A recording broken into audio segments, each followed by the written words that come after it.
سڵاوتان لێبێت بینەرانی ڕۆژباشی کوردستان 24 هیوادارم کە ڕۆژێکی پڕ لە وزا ڕۆژێکی پڕ لە جوانی و ڕۆژێکی پڕ لە خۆشیتان دەست پێ کردبێت. ڕۆژباش هاژە هیوادارم کە ڕۆژێکی باشیش بۆ تۆ بێت.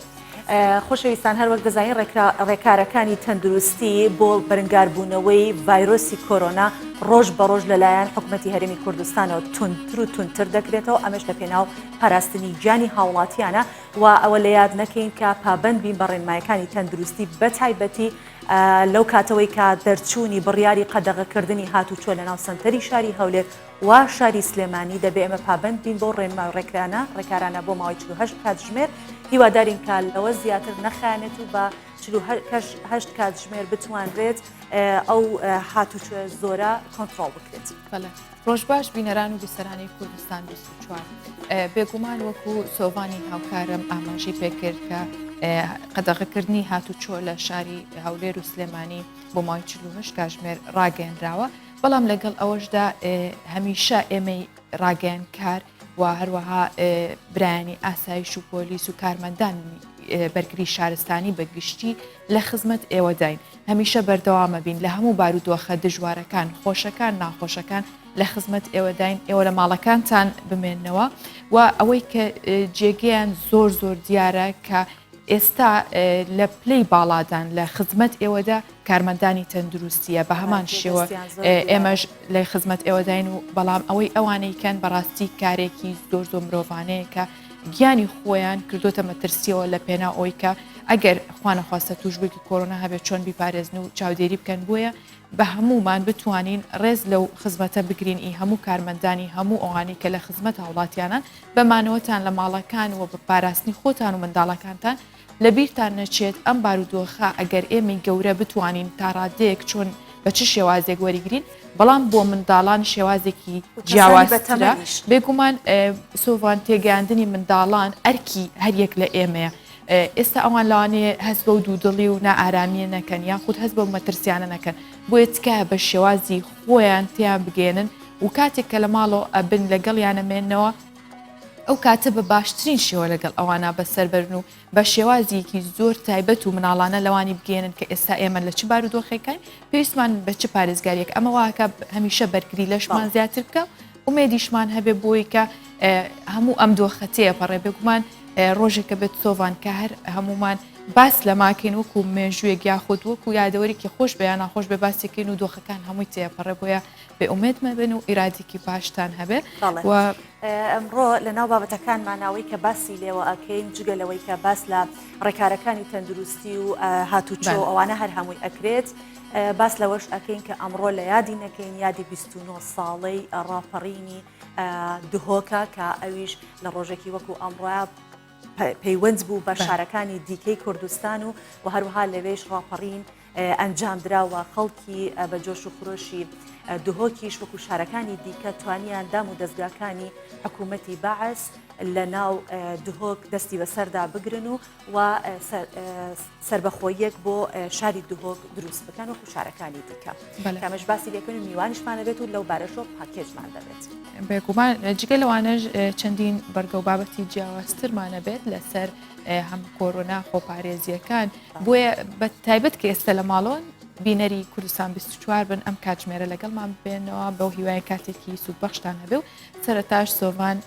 پوختێک لە هەواڵەکانتان پێشکەشەکات.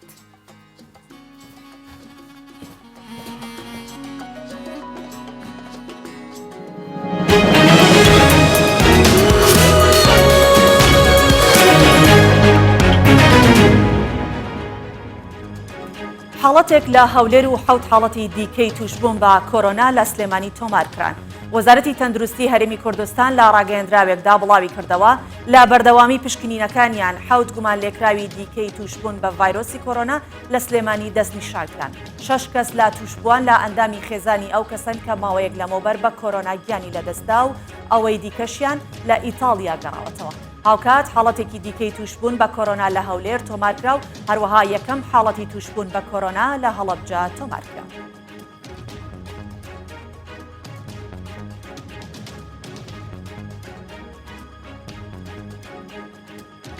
وەزارەتی تەندروستی عێراق 10 حاڵەتی نوێی توشبوون بە ڤایرۆسی کۆرۆنا ڕایگەاند. وەزارەتی تەندروستی عێراق لە ڕاگەیەندراوێکدا ئاشکرای کرد لە ماوەی 24 کات ژمێردا 10 حاڵەتی نوێی توشبوون بە ڤایرۆسی کۆرۆنا تۆمارکراون کە یەکێکیان لە نەجەف گیانی لەدەستداوە. ئاماژەی بەوەش کردووە تا ئێستا 93 حاڵەتی توشبوون بە کۆرۆنا تۆمارکراون و لەو ژمارەیەش 9 کەس گیانیان لەدەستداوە و 24 کەسی دیکەش چاک بوونەتەوە. رووسیا و تورکیا گەڕێکی نوێی چاودێری لە سووریا ئەنجام دەدەن. خولوسیاکار وەزیری بەرگری تورکیا بە میدیاکانی وڵاتەکەی ڕاگەیاند لەگەڵ شاندی رووسیا لەبارەی جێبەجێکردنی بڕیاری ئاگربەست لە ئیدلیب ڕێکەوتون و بەو مەبەستە هەماهەنگی دەکەن. ڕایشی گەیاند لەگەڵ هێزەکانی رووسیا گەڕێکی نوێی چاودێری لەسەر ڕێگای M4 ئەنجام دەدەن. ژمارەی توشبووان بە ڤایرۆسی کۆرۆنا لە تورکیا گەیشتە 5 کەس. فەخرەدین کۆجا وەزیری تەندروستی تورکیا لە کۆنفرانسێکی ڕۆژنامەوانی داڕایگەاند ژمارەی توشبووان بە ڤایرۆسی کۆرۆنا لە وڵاتەکەی گەیشتۆتە 5 کەس. ڕاشی گەیاند بەهۆی کۆرۆنا سبەی دەوامی ناوەندەکانی خوێندن ڕادەگیرێت و هەموو چالاکیەکان لە مانگی ئادار و نیسانیش هەڵوەشاڵێتەوە. ڕێکخراوی تەندروستی جیهانی ڕایدەگەیەنێت ئەوروپا سەنتەری بڵاوبوونەوەی ڤایرۆسی کۆرۆنایە. بەڕێوەبەری ڕێکخراوی تەندروستی جیهانی ڕایگەیاند دەستبوونی چین و کۆریای باشوور سەلماندی کەرەنتین باشترین ڕێگەیە بۆ خۆپاراستن لە کۆرۆنا و توانای پارێزگاریکردنی لە گیانی خەڵک هەیە. ئاماژەی بەوەش کرد ئەوروپا بۆتە سەرچاوەی سەرەکی بڵاوبوونەوەی پەتای کۆرۆنا. داواش دەکات هەموو بۆنەگشتی و کۆبوونەوەکان هەڵبوەشێنرێنەوە. زیاتر لە 250 حاڵەتی 2500 حاڵەتی دیکەی توشبوون بە کۆرۆنا لە ئیتالیا تۆمارکران. وەزارەتی تەندروستی ئیتالیا ئاشکرای کرد کە لە ماوەی 24 کات ژمێردا بەهۆی کۆرۆنا 250 کەس لە وڵاتە گیانیان لەدەستداوە. ژمارەیە و کەسانەی بەهۆی ئەو ڤایرۆسە گیانیان لەدەستداوە گەیشتۆتە 1266 کەس. ئاماژەی بەوەش کرد لە 24 کات ژمێردا 2547 حاڵەتی توشبوون بە کۆرۆنا لە ئیتالیا تۆمارکراون و ژمارەی توشبوانیش بە ڤایرۆسی کۆرۆنا گەیشتۆتە 17660 کەس.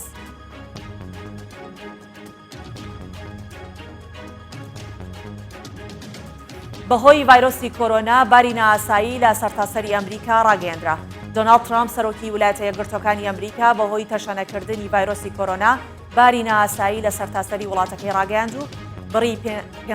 بڕی 50 میلیارد دۆلاریشی بۆ ڕوبەڕووبوونەوەی ئەم ڤایرۆسە تەرخان کرد. ترامپ لە پەیامێکدا ڕایگەاند ئەوروپا بۆتە سەرچاوەی بڵاوبوونەوەی ڤایرۆسی کۆرۆنا و هەر کەسێک لە وڵاتانی ئەوروپا بگەڕێتەوە بۆ ئەمریکا ڕاستەوخۆ کەرەنتین دەکرێت.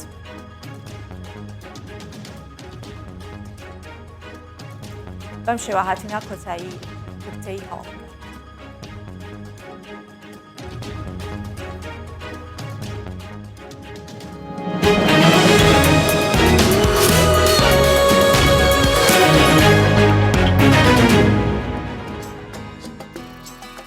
سۆڤان دەستکێشەکانیش جوان ڕێکەوتووە لەگەڵ جلەکان. بەڕاستی هەرچەندە زۆر سەختە کارکردن دەستدان لە شت بە دەستەوانە یاخود بەم دەستکێشانە، بەڵام ئێمە لەبەر خاتری ئەوەی کە بتوانین هەم گیانی خۆمان هەم بەرامبەرەکانمان بپارێزین دەبێت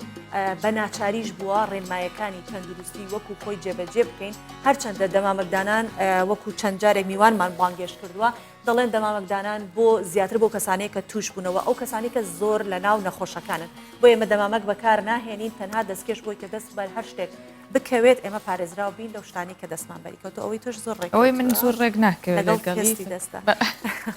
گرنگەوەیە تەندروستیمان بپارێزین و ڕێنمایەکان وەک خۆی جێبەجێ بکەین. سۆڤان باش ئەمە بەکارەهێنین بۆ کۆرۆنا بۆ جێبەجێکردنی ڕێنمایەکانی کۆرۆنا، بەڵام ئەی بۆ ئەو ئاسیفە یاخودە و گەردەلوولەی کە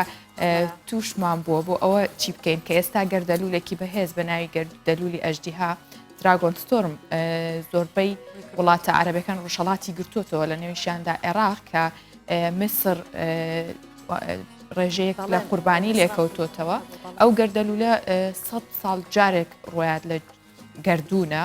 کە بە گەردەلوولێکی زۆر بەهێز و وێرانکەر ناو ئەبرێت لەگەڵ خۆیان چەنە باران و خۆڵ و هەموو ئەمانە ڕووی تێکردووە بماوەی ئەم کەشەوایەش پەیوەندیەکی بۆ هەبێت، بەڵام بۆ ئەوەشیان نازانین چۆن پارێزگای بکەن کەواتە هەر مانەوەم لە ماڵەوە باشترینە بۆ ئەوەی کە خۆمان بپارێزین هەم لە نەخۆشی لە ڤایرۆس لە گەردەلوول و چەند ڕۆژێکی ئارام بەسەر بەرین. بەڵێ دیارە پێویستە ئەم ڕێکارانە هەمووی بگرینە بەر لەبەر سەلامەتی خۆمان لەخوا داواکارین کە هەمومان پارێزراو بین و ئێمەش خۆمان هەنگاومان لە پاراستنەکانمان زۆر تونند و تۆڵ بێتر وەک چۆن باسی دەستکێشەکانت کرد چەند جۆرێکیش دەستکێش هەیە هاژە کە ئەو جۆرانە جیاوازن کە بەگریان بەرامبەر بە کۆرۆنا زیاتر و زیاتر دانێکیان هەیە زۆر لە ئەو لایلۆنە تانکوناسکەکانێت بەڵێ فریزەرەکانەوەی کە بۆ ناو سەلاجەشت بەکارێنیان بۆ ناو مجەمیدا ئەوانە هیچ بەرگریەک ناتوانێت بکات دواتر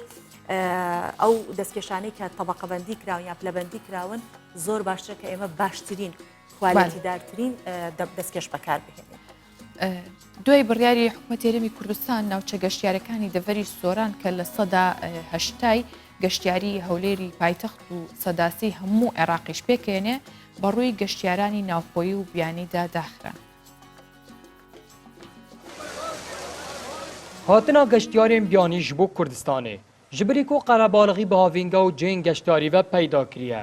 Li vînek erênî jiyayê xistiye bazaran, nexwasme bazara cilûbergan. Muhenet digel xêzana xwe ji Bexdayê hatiye akirê bi merema encamdana geştê û wê divê di geşta xwe de cilûbergan jî bi xwe re bikirî. Ku li gor gotina wan di bihayê xwe de li vêre cilûberek gelek herzantirin ji Bexdayê. بەڵێ ئەمڕۆ 29 ساڵ بەسەر ڕاپەڕینی خەڵکی شاری دوهۆک دژی ڕژێمی بەعەس تێدەپەڕێت. زیندانی ئەمنی بەعەس لە دوهۆک کە خەڵکی ئەو شارە تێیدا زیندانی کرابوون و ئەشکەنجە دراون هاوڵاتیان لەوێ بوونە و بۆتە بیرەوەری و یادگاری ناخۆشیان لەگەڵ ئەو شوێنەیە هەیە. ئێستا بەشێک لەو بەندیخانەیە وەک خۆی ماوە و بەشە گەورەکەی بۆتە کۆلیژی زانست و تەندروستی و ناوەندێکی گرنگی پێگەیاندنی پزیشکەکان و زانستە پزیشکیەکانە بەڵێ.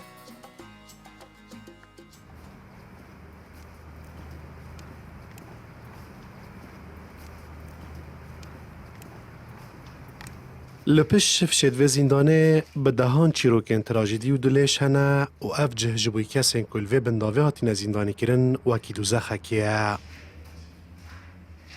û hêşta jî qêrî û nalînên eşkencedana vî cihî ji guh û bîrdanka wan nehatîne der.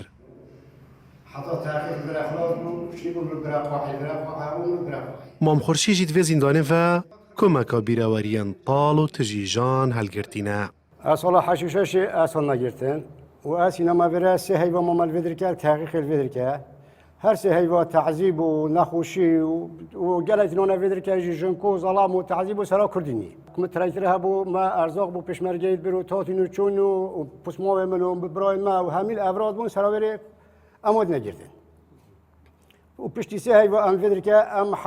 حوالی محکمه ثوره کنیم بغداد شبه کم بینیم محکمه ثوره و ودرکه محکمه ثوره ام حکم بو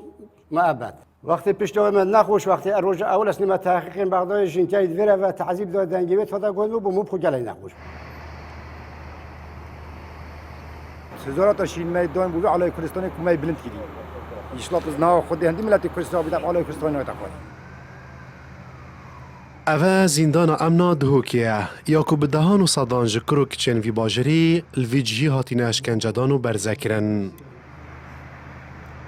بشی سرالدان باجر دهوکی جی اف جهه کمروف به هوانترین و درندترین شوه دهاتن اشکنجدان بویا ناوند کازانستیا گرنگ و به هزار هن قطابی الویجی بوینه هلگرین بروانامین زانینگه وقت رژیم دا سپاس بو خوده که امشان وگاوه الوی مرکزی بخو الوی عردی الوی جهی امکین بنگه که زانستی که ابناو کلیج زانستی تندرستی امتحاتی نویره 2014 بس با بری مجی کلیج زانست الوری بو کلیج یاسال وری بو مرکز دراسات کردی الوری بو شینا جه اسکنجدان امن و تعذیبه مدوی هم بو خلکی دیار کن وقت رژیم چت کر بس با وگاویجی کرد و پیشمرگهت قرمان و کچت و زندانیت سیاسی او همیت نوری یه زانستی ولگرن و هر دو بشا و بری مجیت ولگرتین الچارده آدار سال 1992 که خلک باجر دهوکی لدجی ظلم و ستما رژیم و بحث جنافچوی سرهلدانه که سرتسری ساز کرد و ددمه که کم دا باجار جه سربازان رژیم پاکش کرد. کدنها دا 29 سال سروه بیراوری و پری سروری و دستکفت جویگل کرد در باز دبن. محسن محمد کرسم 24 دهوک ڕۆژە مێژوویەکان و ڕۆژی سەردەمی ڕاپەڕین بەردەوامە بێگومان ئەمڕۆکە چواردەی 3 ساڵی 1990 کە خەڵکی شاری دوهۆک دژی دام و دەستگاکانی ڕژێمی بەعز ڕاپەڕین بە هەمان شێوەی شار و شارچکەکانی دیکە و کۆتاییان بە دەسەڵاتی بەعز لە شارەکان هێنا کە لە ڕاپەڕینی دووەک تانی وەڕۆز زۆرینەی دام و دەستگاکانی بەعز کۆنتترۆل کراون و بەشێکی دیکەشیان خۆیان ڕادەستە کرد بۆ قسەکردن لەسەر ڕاپەڕینی دووهۆک میێوەنداری فەهمی باڵایی بەشداربووی ڕاپەڕینمان کردووە کە ڕاستەوخۆ لە دووهۆکەوە لەگەڵمان دەبێت ڕۆژ باش کاک فەهمی ڕۆژێکی باش و تەندروستێکی باشت هەبێ ڕۆژ باش کاک فەهمی بۆ هیواین کە ئەم ماوەی کە لەگەڵمانەبی زۆرترین گفتوگۆ بکەین لەسەر ئەو یادە مەزن و مێژوویەی شاری دووهۆک سەرەتا ئەمانە باسیەوەمان بۆ بکەی لە چ کاتژمێرێکا دەستی پێکرد و چۆن بوو ڕاپەڕینی شاری دووهۆک پارێزگای دووهۆک خەڵکەکەی بوو ئایا پێشمەرگە چۆنتان کرد باسێکی سەرەتای ئەو ڕاپەڕینەمان بۆ بکەیت.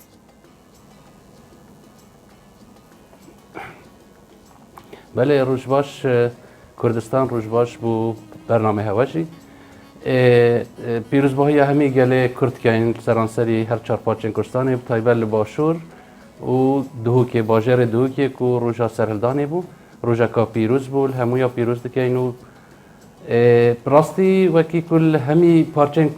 کردستان یعنی باجر کردستان سرهلدان سرکفتی جرانیه و حتی باجرندی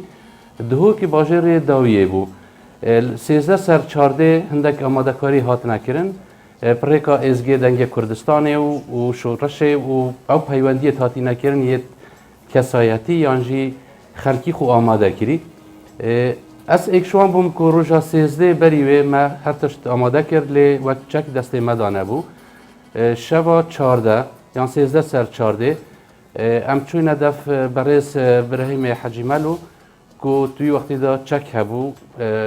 دست دابو وکه مستشار ویبتنی وکه سرهلدان هاری کاری کرد بیرامت از با محمد چلکی نجیب بالای اکرم ام 4 کس چون نویت من نویسین و گوتی هندی چنه امنا دهو که ساعت 4 ام برف امنه 4 کم 4 که برف امنه چون ساعت 4 وقت ساعت 0 بو همین دامو دزگهت حکومی شرها تکرن الویری گلک حوالت ما بریندار بون دک شهید بون کو قادر مجل مختی یک شوان بول دف ما شهید بو یک خیری کو شر داعش داوی شهید بو او الویری بریندار بو و گلک هسندی وقت بریندار بون و وقت شهید بون لیدیس هم هر شکل کی ام چونت ناف امنه دا او کسین دامو دزگهن امنه همیا خود تسلیم کردی دیج گلک هات نکشتن تشتی کو گیرن که ما الویری دیتی ام چونه جه زندان امنا دهو که دا یا طاری بو کارک نبو ما آگر برده هندک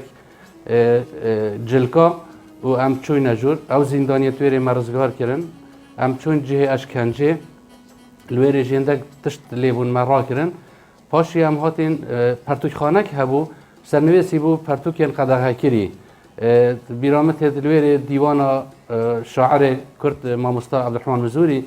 جاوینا چراین کون تنافت وان پرتوکا دا قدغه کربو و گلک پرتوکی دی نویسکارن کرد تایبەت یەت باژێڕێ دووکێ بەڵێ کاک فەهمی کەواتە وا بێت کە لە سەرەتای قسەکانت دەرکەوت باس لەوە کرد کەوتت ئێمە چەکمان پێ نەبووە و ڕۆشتون چەکتان وەرگرتو کەواتە لای ئێوە بارودۆخەکە جیاوازتر بوو لە سلێمانی هەندێک لەو کەسانی کە ڕاپەڕینیان دەست پێ کرد چەک لە ژێر دەستیان نبووە دەستڕەسیان بە چەک هەبوو کەواتە جیاوازی شاری دووهۆک لە ڕاپەڕینە ئەمە لە ڕووی چەکەوە لە ڕووی شتی ترەوە چ جیاوازیەکی تری هەبوو لەگەڵ شارەکانی دیکە ئەکرێت جیاوازەکەیمان پێ بڵێ چۆن بوو جیاوازیش بەرکو ڕانیا و سلێمانی و حتا هەولێر و باژێڕێندیژی نێزیکی سنوورێ ئیرانێ بوون و پێشمەرگەژی پتر ئیرانێ بوو پێشمەرگە زوینەگە هەشتە باژێڕێ دووکێ ینی توی دەمیدا وەک ڕێکخستن وەک تشتێکی پلانکری یان نەبووە ینی هەر کەسێک لای خو تایبەتژی ئەو کەسێن کو وەختی دادگەل مستەشارە ئەوان چەکی خو برە ماڵ چەکی خو شار کرد و هەندێک مستەشار بڕاستی نەدگەل بوون دژی سەرلدانێ بوون هەندێکژی چەک دانە خەلکی و مرۆڤێت خوب پشتی کودیتی باژێر هەمی ڕزگار بوو ئێدی نەچار بوون هەمی کەسا بەشداری کرد خلکی ما جوشک کیف کامازن گلک پیشوازی و سرهلدانی کرد جه همه چینه جواکی جه زاروی بگره حتی جنا جه گنجا بگره حتی پیرمیره همیا پی و ایک دل ایک دست جبر کو آرمانجا که بو او آرمانجی کردایتی بو و روخانا دامو دستگاهت رژیم بعض بو شبروی او جداهی نبو یا هفرکی ایدئولوژی یا مذهبی یا هرمی همی پی و به شکلی بیشوی برف ایک آرمان چون اوجی آرمانجا آزادی و رزگار کردن و کردستان بو. بەڵێ کاک فەهمی لە مێژووی ئەو ڕاپەڕینەیە کاتێ بنکە سەربازیەکانی ڕژێمی بەعز لە چیاکانی فاتێ شیرین گارە و هەروەها مەتین ئەمانە کە خۆیان ڕادەست کرد لەو بنکە سەربازیان خۆیان ڕادەست کرد ئەمە چه هێزێ و گروتینێکی یا بە خەڵکەکە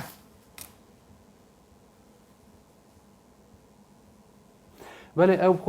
وکه هنزانن پشتی کو شر عراق و ایران پشتی شر کویت و لشکر عراق بگشتی یعنی بزوری دچو لشکریه نکه شیوه که مبدأ هبویا یا بیرو باور هبونا رژیم او جاوره بون درفتک هبیتن او درفت چه شکلی بیتن هشتا با گل کرد وقتی دست سرهلدانی کردی هر جایی که وان خو آماده کرد و پیوندی کردن که خود تسلیم بکن و چکی خوشی تسلیم کرد تسلیمی ملتی کرد تسلیمی گروپا کرد پشت اینکه هدی وقتی باجر خلاص بین رزگار بین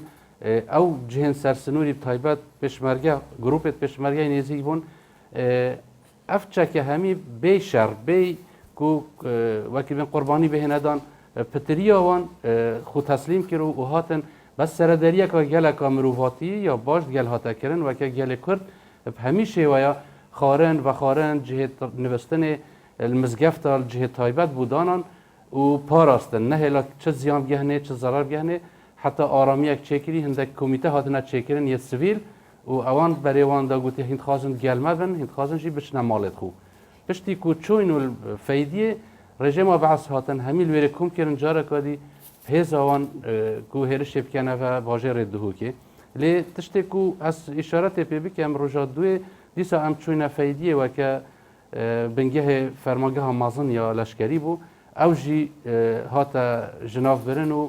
گلک لویره شر هاتا کرن طیاره هاتن طوب و شر هاتا کرن لی گلک برخدانه که مازن چه بوش لای گلفش لای خلکی و او جی رزگار بو چه یکی باجی کتا دست خلکی و پشتی برای کردستانی هاتی هدی او چک تصمیمی برای کرد. بله. زۆر باشە کاک فەهمی دهۆک لە دوای هەولێر و لە دوای سلێمانی ڕاپەڕینی کرد ئەمە وای کردبوو کە ئێوە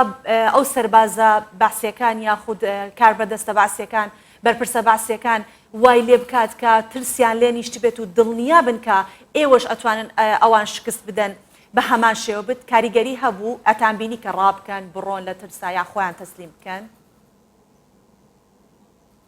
یان بەرگریان دەکرد بە شێوازێک ئاها بەونتر بێت بەێ وەکیە دیار و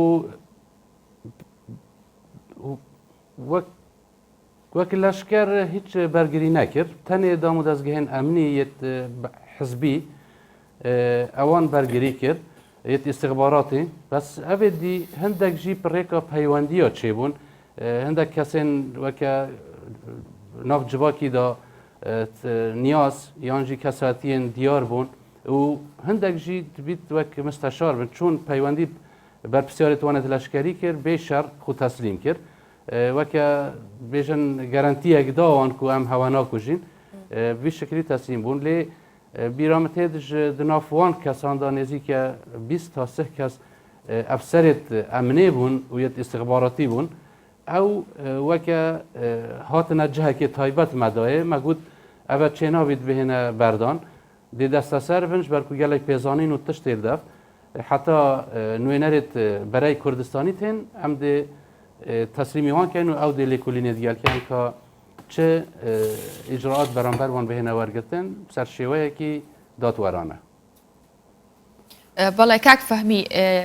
هیچ ئامارێک هەیە لای تۆ کە لەو ڕۆژایە چەند کەس شەهید بوون و هەروەها چەند کەسیش کوژران لە سەربازانی ڕژێمی بەعز؟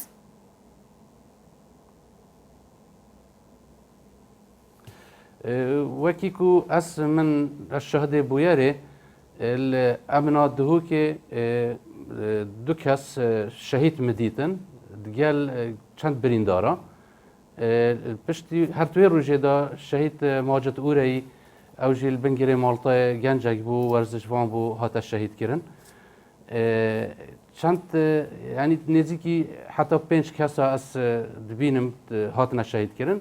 جبركو زي دامو دزگهت امني و استخباراتي هاتنا كنترول كرن بس او بترجي خلاص نبون يعني جبركو وان قالك شاركر يعني وكي ساعات شار ما دست بكر حتى نزيكي 12 نيفروجي بردوام وان برگريت كر لي او بتر هاتنا كشتن سروک بلداد دهوکه وک نقیب رجب دگوته گله که دجوار بو برانبر خلک دهوکه او هاتا گرتن گل 25 سه کسا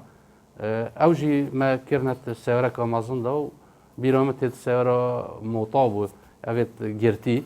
همی کرنته داو پشتی کو دهوکه وقتی دیسان جارا دوی هرش هاتی سر گل برای کردستانی او روانه هرما شیلادزی وی رخی کرن کاک فەهمی لە سلێمانی کاتێک کە خەڵک چووە سەر ئەمنە سوورەکە و زیندانەکانیان دەرکرد زیندانەکان شۆک بوون نەیان نەزانی مۆزوع چییە چی ڕووی داوە لە زیندانی ئەمنی باسیش لە دهۆک بە هەمان شێوە ئەو حاڵەتە هەبوو یان زیندانیەکان بە جۆرێک ئاگادار بوون یان ئەیان زانی هیچ زانیارێکت لەو بارەوە هەیە؟ وقتی ئەم چوین وەسە دیار بوو و درگیتوان هندک هات بو نفکرن اوان یت امنیت خواست وان وکه دانه پیشیا خواه یانجی وکه رهینه دانن کو بیشن اگر هین بین سر ما امجی دیوانا کجین لی پشتی کو گلک هیرش توی سر امنی کو خلک دل صوتی بو او نگی هشتنوی پلان پریگ بخن او کس هات او خو آزاد بون یعنی هر ایکی جه کی دا خو آزاد کرو و خو وشارت هندک آشوانجی من قلت وقتی ام چون کارب نبود طاری بود گلک قلات را خو وشارد بود وقتی ام چون جی گلک حوالت ما بضاف کرد کو وانجی بکجن قلت ابید امنینا جلکت مدنیت کری برخو لیما او بری هنگی کنترل کرد بود ما قلت بود او کس زندانی و گازید کنو کردی بخون و تیکل نبند گلوان پرانی او کسیت امنی دیار بون کو وقتی ام چون هندکا جلک عسکری یعنی یه امنی شبر خود کرد چکی خود تابد دای مدنی بکنه داب چند گلوان زندانیا یعنی الوری او هاریکاری ای بووان زندانیا کو بین پاراستن و راستی جی پشتی کو همین هاتیا کنترل کردن او گلک کیف خوشی یعنی وکه تشتی بو راست وان هایک جهبو کو د گورینک سرلدانا چه بوی لینات زانی د سر گریتن بس وقتی امن هاتیا کنترل کردن و آزاد بوین وی دمیدا گرنجینه که آزادی سر لیویتوان دیار بود سر بچاوت همیه کاتا کم دامو دزگاه بچگه او دامو دزگاه امنی کتیابو باستان کر چکا دامو دزگاه اکتر هبو که زور مترسی لسر بو و چون رزگار کرا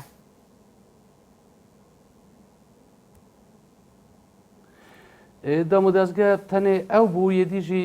وکلی و دهو که بوش برکو بنگه مزانی عسکری بو وتناف اللي وده كده استخبارات عسكرية هبويا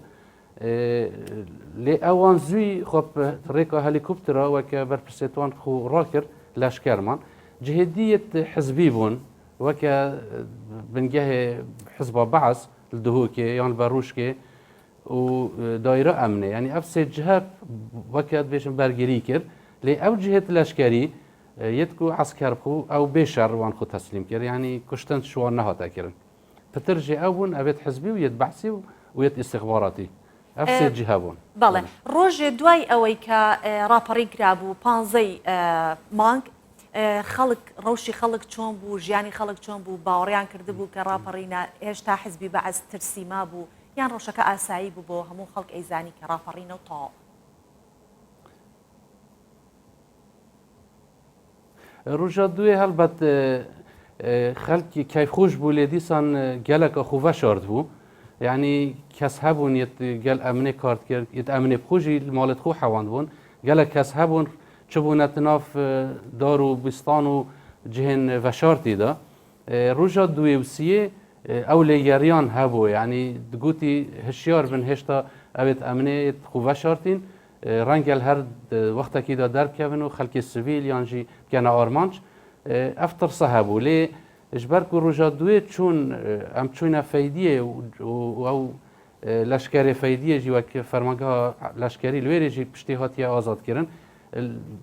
لویره پیچه که خلق پتر آرام بو او آرامی چه بوش برکو گوتی خلفیا ما یان جیش در ویدهو که ایدی هاتیه پاراستن او مترسیا کو بهت اثر دهو که نما یعنی وان دروژا دا پیچه کاری بوی هاته کردن لی روش بگشتی آلوز بو یعنی شبرکو سرهلدان نه پلان کری بو ریک خستنه که نبو یان برای کردستانی زوینه گشت پراستی بهتن وی خلکی ری بخیتن که برینگی پلان سرهلدانه وکه خالا ایکی قوناغ ایکی دوی و سیه بودانید هر کسک وقت تبل هویک هبو الگوری شیانت خو دیتنت خو بیکو اراده که بیکو پیزانینه که یان توجیهاته که جهکی یانش کسکی ور بگریتن حتی 18 ماه توی دمیدا پشمرگه هاتو ایدی برای کردستانی بو خودان دسالات باجری دا کاک فهمی ئەو شوێنانە دهۆک یاخودە و ناوچانەی کە زۆرترین ئاسەواری ڕژێمی بەعسیتیایە تا ئێستاش مابێتەوە کام شوێنانەیە لە دهۆکاوە چی بەسەر هاتووە هیچ پرۆژەیەکەیە کە ئەو شوێنانە زیاتر نۆژن بکرێتەوە یاخود بکرێتە ئاسەوارێک و شوێنێک کە وەکو مۆزەخانێکی لێبێ یاخود ئەگەر هەبێت چ ئاسەوارێکی لەسەر بووە و چۆن زەرەری لێکەوتووە بله ابخو ایک جوان براستی از خوشی وک شیوکارک پیشنیارا من او بو یا گلک جاراجید گل دا مدزگین حکومی جی ما بحث کریه و گلک در راگهاندنش دا وک مونومنتک پیوز بو هاد باید چه کرم تایبت گلا نزار که کو بدهان کسین انفالی لویر شهید کرینه و بدهان خلک لویر توشی اشکنجه و نخوشی و کارسات مازم بویا وک سمبولک چاوا وکه زندان پاستی لفرانسا دما سرهلدان چه بوی یکم جار چون صوتی و او رزگار کری و پشت اینگه بوینا تابلو بوینا مونومنت و بوینا موزخانه پدوی بو پراستی کلانزار که جی کار سرهاته کرن که که گهدار وکشی و کاره که دهو که و هندک گروپندی ریببریا روشنبیری وزارت روشنبیری بضافاته کرن کارک بیته کرن لی نیوروما هر واسطه امنا دهو که مخابن یعنی سیمیلی جی امنا سیمیلی و که موزیومه که بپراستی اجبرکو خلکی واسطه هرش کربو سر پیوز بو که موزیومه که بچه هم بینین و که کوکوت نازیا یان و که المانیا نها و شیوت وکرینه موزیوم کرنه مونومنت چاوال ایتالیا یت موسولینی ولی کرینه چاوا یت فرانکوی اسپانیا ولی کرینه او جی بوونه برهمت هنرمندا بوونه مونومنت بوونه موزخانه بەڵێ زۆر سپاس دەکەین فەرمی باڵایی هونەرمەند و بەشداربووی ڕاپەڕینی دهۆک کە 29 ساڵە بەسەر ئەو یادەدا تێدەپەڕێت زۆر سپاس کە لە ئەستودیۆکانمان لە دهۆک لەگەڵمان بووی سپاس بە بەڕێستە سپاس سەرچاوەڕۆژ باش بەڵێ پێش ئەوەی کە بچین و کەش و هەوا باسکەین هەر ئەوە بخەمەوە بیری هەم خۆم هەم ئێوە کە ئێستا بینەری ڕۆژباشن کە ئەو دەستکەوتەی کە لە ڕاپەڕین دەستی هەرێمی کوردستان بەگشتی بە خەڵکی کوردستان گەیشتووە ئەو هەموو خوێنە ڕێژراوە ئەو هەموو خەباتە کراوە ئێستاش دیسانە وەکو ئەوە ئێمە بەرامبەر بە دوژمنێک وەستابین دەبێت پارێزگاری لەو ڕاپەڕینە بکەین چ لە ڕووی تەندروستی بێت چ بەرامبەر بە دوژمن بێت بۆیە ڕێکارەکانی تەندروستی تکایە بە ڕێکارەکانی تەندروستی لەبەر چاو بگرین بۆی کە کوردستانێکی پارێزراومان هەبێت و ئەو خوێنانی کە لە پێناوی دراوە بە سەربەرزی سەریان بۆ دانەوێنین بڵێن ئێمە پارێزگاریمان لەو ڕاپەڕینەی ئێوە کرد. ئێستاش بەیەکەوە بینەری کەشوهەوای شارەکانی کوردستانە بین بزین ئایا پێشبینیەکانی کەشوهەوا چۆنە لەسەر شارەکانی کوردستان بە تایبەت لە ئەم کاتیاکە ئەو گەردەل لە بەڕێوەیە.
هاژە ئەوەی ڕێکاری تەندروستی بێت حکوومەتی هەرێمی کوردستان گرتوێتە بەر بۆ ئەوەی کە هاوڵاتیان وشیار بکات لە مەترسیەکانی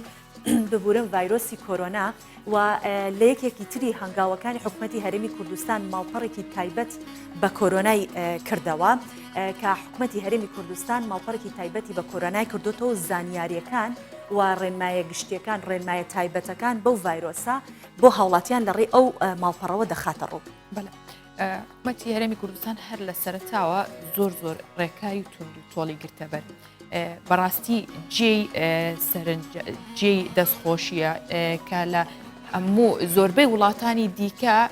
زیاتر و باشتر ڕێکاریان گرتوتە بەر بۆ بەرەنگاربوونەوەی ڤایرۆسی کۆرۆنا ئەوەتە ئێمە چەندێک زووتر کە هەموو ناوەندەکانی خوێندن داخراوە لەبەرەوەی کە پارێزگای لە ئەوە بکەین بەڵام لە بەریتانیا و لە وڵاتەکانی دیکە کە زۆر پێشکەوتون هێشتا نەگەیشتونەتەوە ئاستا بەڕاستی جێ خۆشحاڵێکە حکوومەتی هەرێمی کوردستان هەمیشە لە خەمی هاوڵاتیان و پارێزگاری لە تەندروستی هاوڵاتیانەکە لە ڕێگەی جۆرا و جۆرەوە بە تایبەت وەکو ئەم ماڵپەڕی کە ئێستا دانراوە و هەموو ئەو بڕیارانەی حکوومەت کە بۆ بەرەنگاربوونەوەی کۆرۆنا ئەیداد بە هاوڵاتیان بە 3 زمان لە ناو ماڵپەڕەکەدا هەیە ئەنی ئەگەر بمانوێت زانیاریمان دەستکە یاخود ڕێنماییمان دەستکەوێت بەو 3 زمانە توانین بیبینین و سوودی لێوەربگرین و بزانین کە چ ڕێنماییەک جێبەجێکەین و چ شتێکی تایە لەو ماڵپەڕی کە دایناو جگە لەو ماڵپەڕە ئەم هەموو ڕێکاری تر گیراوەتە بەریانی شتێک نەماوە بۆ ڕێکاری توند لەسەر بەرەنگاربوونەوەی ڤایرۆسەکەش. ئەمانش تونترینی ڕێکارەکانن کە بۆ وشیارکردنەوەی هاوڵاتیان هاتوونەتە ئامانج و ئێمە ئێستا هەمومان ئەتوانین ئینتەرنێتمان هەیە و ئەتوانین لەڕێ ئینتەرنێتەوە لە ماڵەکانمان ئێستا کە کاتی ئەوەیە کە زۆربە لە ماڵەکان چاو لەم ماڵپەڕە بکەن بۆ ئەوەی کە زیاترین زانیاریان دەست بکەوێت. و مەترسی و دوودڵی لە گواستنەوەی ڤایرۆسی کۆرۆنا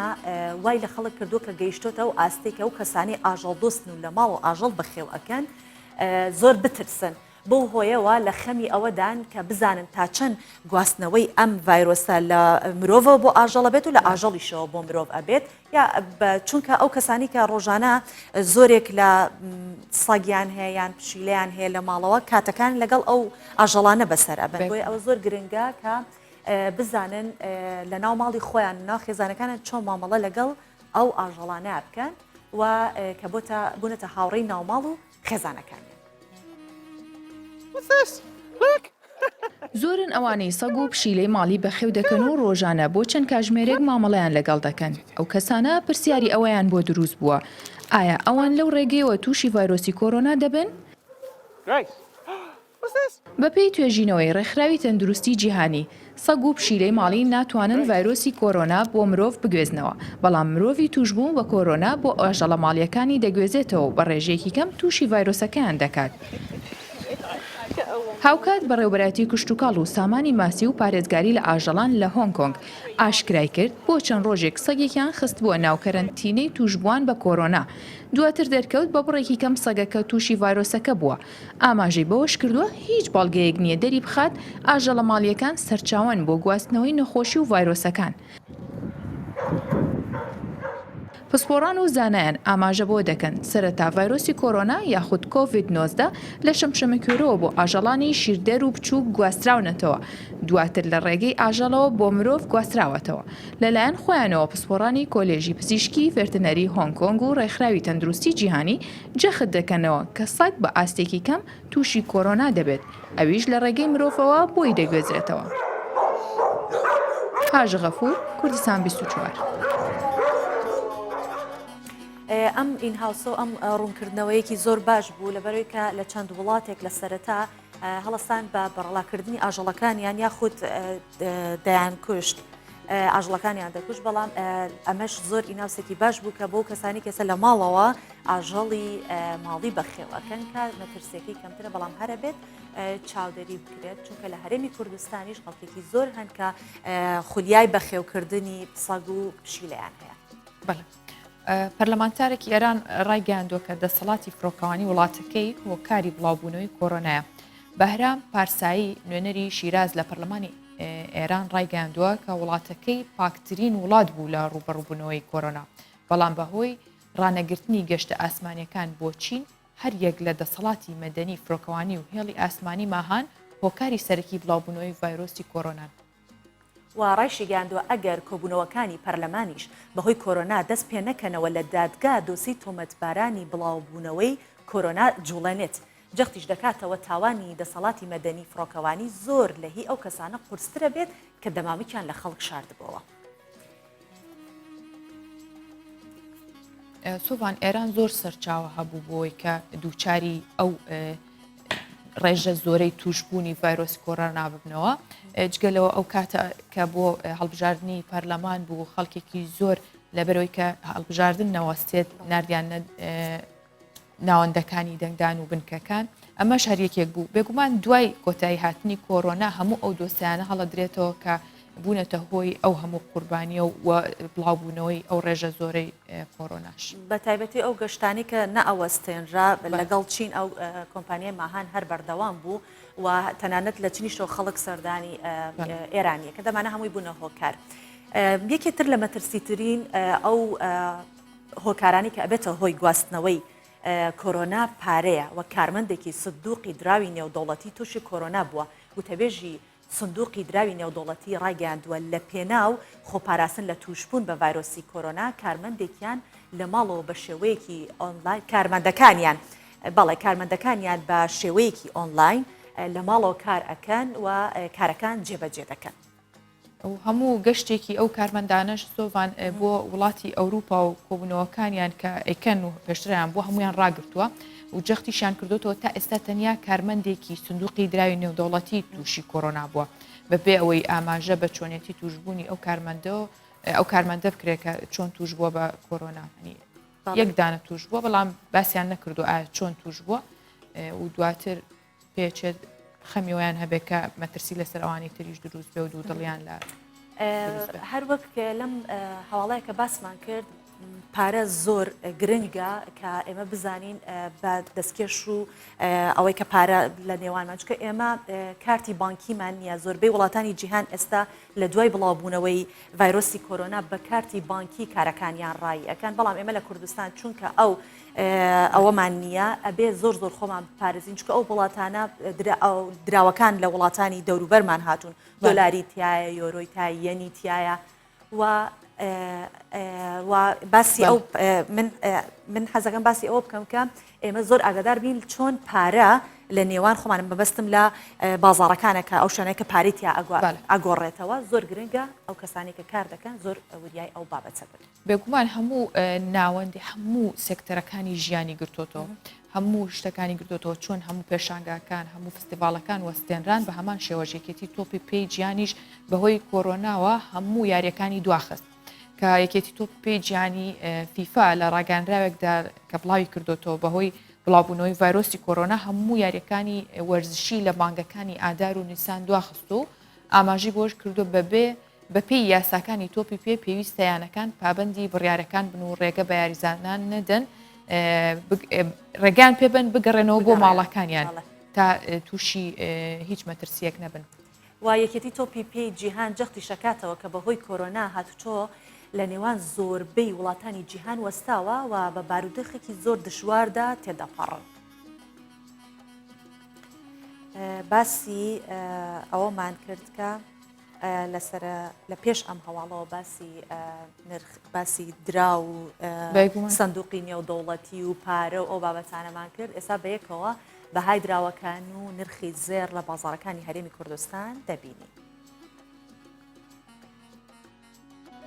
$100 ئەمریکی بەرامبەر بە 121,500 دینارە، 100 یۆرۆ بەرامبەر 125,000 دینارە، 100 پاوەندی بەریتانی 156,000 دینارە، 100 لیرەی تورکی بە 19,800 دینارە، 100,000 تومەنی ئێرانی 8,000 دینارە. و لە کوردستانیش زێر بەم شێوەیە ئەبێت کە زێری عیار 24 بە 320,000 دینارە و مسقاڵێک زێری عیار 21 بە 280,000 دینارە و مسقاڵێکیش زێری عیار 18 بە 240,000 دینارە.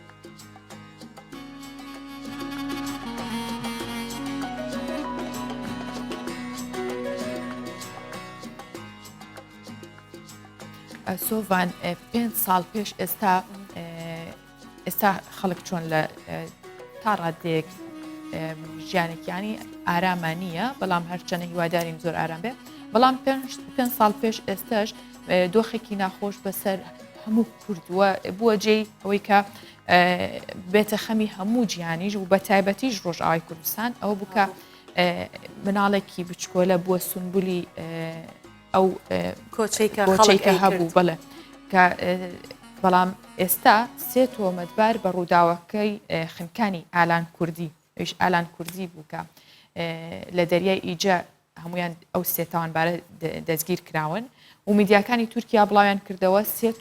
تۆمەتباری داواکراو بە ڕووداوەکانی دەریای ئیجە لە ئەدەنە دەستگیر کران کە لە ڕووداوەکەدا ئالان کوردی منداڵێکی تەمەند 3 ساڵی خەڵکی کۆبانێ بوو گیانی لەدەستدا و تەرمەکەی لە کەنەراوەکانی دەریای بۆ دروم دۆزرایەوە. بەڵێ ئەوە لە یاد نەکەین کە ئەو وێنەیە ئالان بووە وێنەیە کە بووە ترێندی هەموو تۆڕە کۆمەڵایەتیەکان و ناخەژێن بوو زۆر ئەوە زۆر خۆش من بە نسبەت خۆم زۆر خۆشحاڵم بە دەستگیرکردنی ئەو تۆمەتبارانە چونکە لە هیچ شوێنێکی دنیاە مێژوو ئەوە لە یاد ناکات کە ئەو کەسانی کە تاوان دەکەن ئەگەر ئێستاژ نەبێت کاتی خۆی دێت هەر سزا دەدرێن و ئاماژەشیان بەوە کردووە کە تۆمەتبارەکان بە تاوانی کوشتنی بە ئەنقەست لە ڕێگەی سیستەمی دەنگ و ڕەنگەوە دادگایی کراون و بڕیاری 125 ساڵ زیندانی کردن واتە بۆ هەتایی بۆ هەر یەک لەو تۆمەتبارانە دەرچووە و لە 2 ئەیلولی ساڵی 2015 بەلەمێک با 16 کۆچبەری سووریە و لە کەناراوەکانی تورکیا نقم ببوو کە هەمومان ئەوەمان بینی لە تۆڕە کۆمەڵایەتیەکان وێنەکەی ئالان زۆر ناخەژێن بوو و یەکێک لە کۆچبەرەکانی ناو بەلەمەکەش ئالان کوردی بوو کە لە قەراغ دەریای بۆدروم بووە سمبولێک کە هەموو خەڵک لەسەری بێتە دەنگ. ڕۆحی و پەپولێش شاد بێت.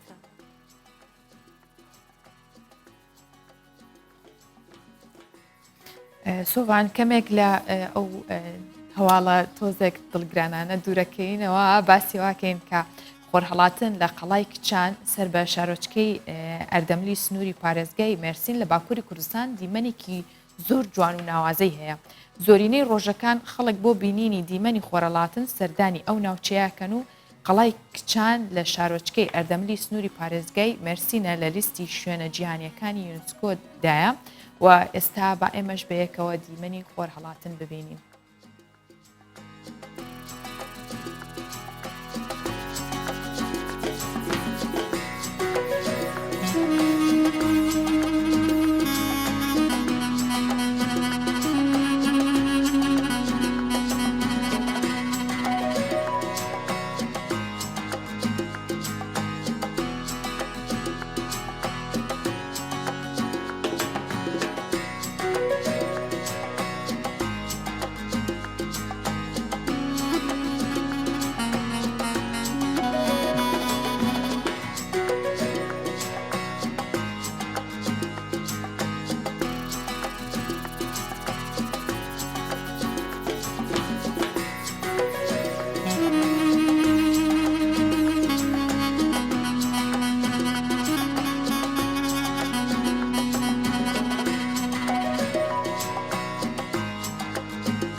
ئەو تا سۆڤانۆک هەمیشە کاڵێم هەر شتێک بە ناوی کچەوە بێ جێدەستی ئافرەتانی تیاابێت دووبارە جوانی و ناوازەیە بەخشێر چەنە دیمەنەکە سروشتیە بەڵام قەڵاکە قەڵای کچانە سروشتەکەش لەگەڵ شتە جوانەکانی کچان و ئافرەتانە بەڵێ بەو هیوایی کە خۆری تەندروستی جارێکی دیکە هەموو جیهان بگرێتەوە و هەڵبێتەوە و جارێکی دیکە شەقامەکانی هەولێری پایتەختی کوردستان ئەم شارە جوانە و هەروەها سلێمانیش جارێکی تر بە جم و جوڵەوە ببین و هەموو ژیان ئاسایی بێتەوە بە خوداتان دەسپێرین تاسپێن هەرشاد.